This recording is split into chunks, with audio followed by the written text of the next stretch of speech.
करनाल ਦੇ ਵਿੱਚ ਫੜੇ ਗਏ ਦਹਿਸ਼ਤਗਰਦਾਂ ਕੋਲੋਂ ਹੋਰ ਵੱਡਾ ਖੁਲਾਸਾ ਹੋਇਆ ਹੈ। ਅਤਵਾਦੀਆਂ ਨੇ ਅੰਬਾਲਾ ਤੋਂ फर्जी आरसी बनवाई सी। नितिन शर्मा नां दे शख्स तो आरसी बनवाई गई सी। नितिन ते जम्मू ते यमुनानगर दे विच भी पहला मामले दर्ज ने। हवाला दे नाल भी अतवादियां दे कनैक्शन जुड़े हुए ने। करनाल तो तुहानूं दस दईए गिरफ्तारी हुई सीगी 4 अतवादियां दी। उन्हां कोलों फर्जी आरसियां बरामद हुईयां सी 2 गड्डियां दी, जिन्हां नूं पंजाब विच ते हरियाणा दे विच चला रहे सीगे। ਵੱਖ-ਵੱਖ ਨੰਬਰਾਂ ਤੇ ਜਿਹੜਾ ਹੈਗਾ ਗੱਡੀਆਂ ਦੇ ਨੰਬਰ ਜਿਹੜੇ ਸੀਗੇ ਵੱਖ-ਵੱਖ ਥਾਵਾਂ ਦੇ ਨਾਲ ਸੰਬੰਧਿਤ ਸੀਗੇ। ਖੁਲਾਸਾ ਇਹ ਹੋਇਆ ਕਿ ਆਰਸੀ ਫਰਜ਼ੀ ਸੀਗੀ ਤੇ ਹੁਣ ਵੱਡਾ ਖੁਲਾਸਾ ਹੋਇਆ ਨਿਤਿਨ ਸ਼ਰਮਾ ਨਾਂ ਦੇ ਸ਼ਖਸ ਤੋਂ ਆਰਸੀ ਬਣਵਾਈ ਗਈ ਸੀ। ਨਿਤਿਨ ਤੇ ਜੰਮੂ ਤੇ ਯਮੁਨਾਨਗਰ ਦੇ ਵਿੱਚ ਵੀ ਮਾਮਲੇ ਦਰਜ ਨੇ। ਇਸ ਤੋਂ ਪਹਿਲਾਂ ਵੀ ਹਵਾਲਾ ਦੇ ਨਾਲ ਵੀ ਇਹਨਾਂ ਅਤਵਾਦੀਆਂ ਦੇ ਕਨੈਕਸ਼ਨ ਜੁੜੇ ਹੋਏ ਸੀਗੇ। ਇਹ ਵੀ ਗੱਲ ਨਿਕਲ ਕੇ ਸਾਹਮਣੇ ਆ ਰਹੀ ਹੈ। ਵੱਡਾ ਖੁਲਾਸਾ ਕਰਨਾਲ ਤੋਂ ਜਿਹੜੇ ਫੜੇ ਗਏ ਦਹਿਸ਼ਤਗਰਦ ਸੀਗੇ ਉਹਨਾਂ ਦੇ ਕੋਲੋਂ ਵੱਡਾ ਖੁਲਾਸਾ ਇਹ ਸਾਹਮਣੇ ਆਇਆ।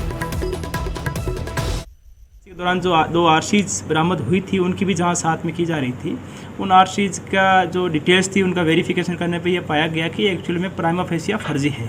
इसी के आधार पे मधुबन पुलिस स्टेशन में 10 मई को एक दूसरी एफआईआर नंबर 146 धारा 420 467 471 120 भी आईपीसी के तहत दर्ज की गई है, जिसमें एक गाँव महमदपुर साहा अम्बाला वासी नितिन शर्मा को आरोपी के तौर पर नाम।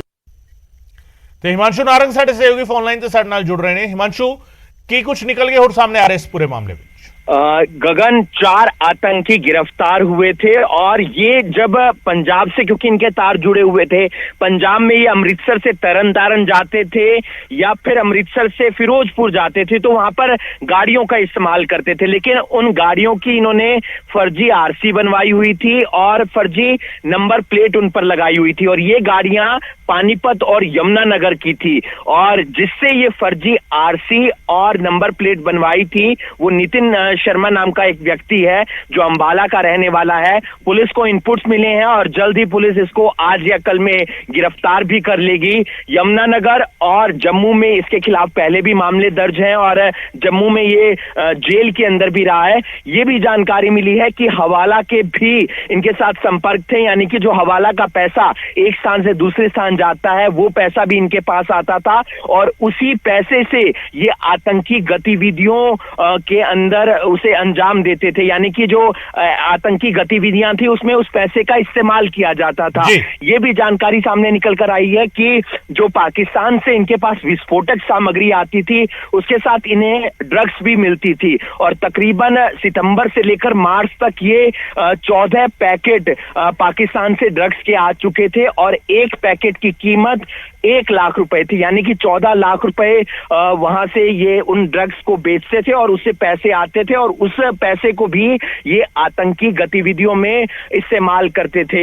इसके अलावा ये एक और जानकारी सामने निकल कर आई है कि तरन तारण के अंदर इन्होंने 2 आईडीज यानी कि जो विस्फोटक सामग्री है वो डिलीवरी दी थी। इसके अलावा हैदराबाद नांदेड़ रोड पर इन्होंने ग्रेनेड, साथ ही साथ विस्फोटक सामग्री और इसके अलावा 3 पिस्टल की डिलीवरी दी थी। महाराष्ट्र एटीएस ने भी इनसे पूछताछ की है और लगातार और जो इनके साथी हैं उन्हें पकड़ने का प्रयास किया जा रहा है। एक अपडेट ये कि राजवीर जो इस समय पंजाब पुलिस ने प्रोडक्शन वारंट पर ले रखा है, क्योंकि वो पहले भटिंडा जेल में था।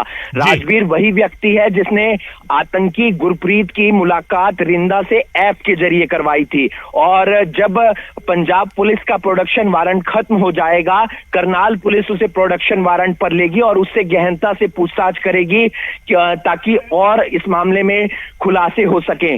2 से 3 दिन बचे हैं, जो 10 दिन का पुलिस रिमांड है वो खत्म होने के लिए और शायद करनाल पुलिस एक बार फिर से इन आतंकियों का पुलिस रिमांड ले सकती है। जी गगन, बहुत बहुत शुक्रिया हिमांशु इस तमाम जानकारी के लिए। हिमांशु नारंग साडे सहयोगी जानकारी दे रहे सन की कुछ खुलासे हुए ने, कई अहम खुलासे ਜਿਹੜੇ ਹੁੰਦੇ ਨਜ਼ਰ ਆ ਰਹੇ ਨੇ। ਹਵਾਲਾ ਮਨੀ ਜਿਹੜੀ ਸੀਗੀ, ਹਵਾਲਾ ਦੇ ਰਾਹੀਂ ਪੈਸਾ ਆ ਰਿਹਾ ਸੀਗਾ, ਉਸ ਦਾ ਇਸਤੇਮਾਲ ਹੋ ਰਿਹਾ ਸੀਗਾ। ਡਰਗ ਮਨੀ ਦਾ ਇਸਤੇਮਾਲ ਹੋ ਰਿਹਾ ਸੀਗਾ, ਡਰਗਸ ਆਉਂਦਾ ਸੀ ਪਾਕਿਸਤਾਨ ਤੋਂ, ਉਸ ਨੂੰ ਵੇਚ ਕੇ ਪੈਸਾ ਕਮਾਉਂਦੇ ਸੀਗੇ। ਲੱਖ ਰੁਪਏ ਇੱਕ ਪੈਕੇਟ ਦੀ ਕੀਮਤ ਸੀਗੀ, ਤਕਰੀਬਨ 14 ਪੈਕੇਟ ਡਿਲੀਵਰ ਹੋਏ। 14 ਲੱਖ ਰੁਪਏ ਇਹਨਾਂ ਨੇ ਜਿਹੜਾ ਹੈਗਾ ਉਹ ਇਸਤੇਮਾਲ ਕੀਤੇ ਜਿਹੜੇ ਪਾਕਿਸਤਾਨ ਵਾਲੇ ਪਾਸੋਂ ਆਏ ਸੀਗੇ। ਇਸ ਦੇ ਨਾਲ ਹੀ ਪ੍ਰੋਡਕਸ਼ਨ ਵਾਰੰਟ ਤੇ ਵੀ ਜਿਹੜਾ ਹੈਗਾ ਕੁਝ ਲੋਕਾਂ ਨੂੰ ਲੈ ਜਾਣ ਦੀ, ਕੁਝ ਜਿਹੜੇ ਅਪਰਾਧੀ ਆਲਰੇਡੀ ਫੜੇ ਗਏ ਨੇ ਉਹਨਾਂ ਨੂੰ ਪ੍ਰੋਡਕਸ਼ਨ ਵਾਰੰਟ ਤੇ ਲੈਣ ਦੀ ਵੀ ਤਿਆਰੀਆਂ ਜਿਹੜੀਆਂ ਨੇ ਉਹ ਵੀ ਚੱਲ ਰਹੀਆਂ ਨੇ। ਔਰ ਰਿਮਾਂਡ ਜਿਹੜਾ ਹੈਗਾ 2-3 ਦਿਨਾਂ ਬਾਅਦ ਜਦੋਂ ਇਹਨਾਂ ਦਾ ਖਤਮ ਹੋ ਜਾਵੇਗਾ ਤਾਂ ਉਸ ਤੋਂ ਬਾਅਦ ਅੱਗੇ ਹੋਰ ਰਿਮਾਂਡ ਜਿਹੜਾ ਹੈਗਾ ਉਹ ਮੰਗਿਆ ਜਾ ਸਕਦਾ ਹੈ।